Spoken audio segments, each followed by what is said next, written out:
President Granger announced Wednesday that his government will be making available $2 billion Guyana dollars to pay retrenched sugar workers one half of their severance benefits.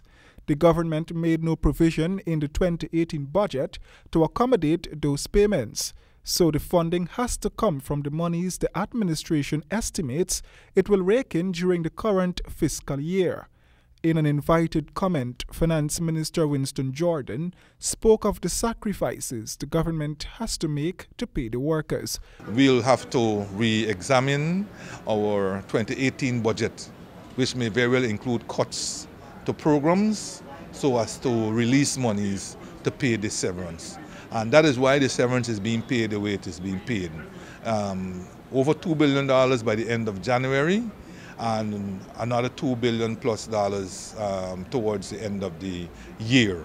As I said, we don't know how these ministries' programs will be compromised as yet, but in the interest of human dignity and the workers, we are attempting to make the first payment by the end of this January.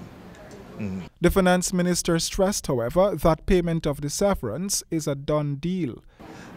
If workers are owed severance, there's no way that the government will not be paying it.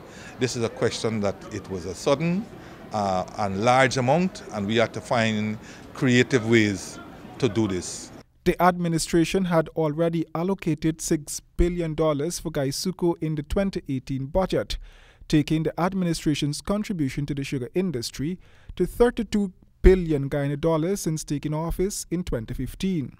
Meanwhile, Agriculture Minister Noel Holder, also in an invited comment, was at pains to put into context the shrinking of the sugar industry.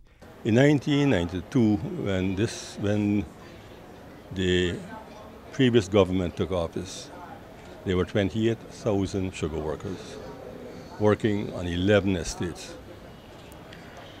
From that time to now, there have been a lot of downsizing of estates. Ogle went, Enmore went, LBI. There were a number of estates sort of. So the whole thing has now come down. Mr. Holder said the government's responsible decision has prevented more sugar workers from being laid off. Roy and James, HGP Nightly News.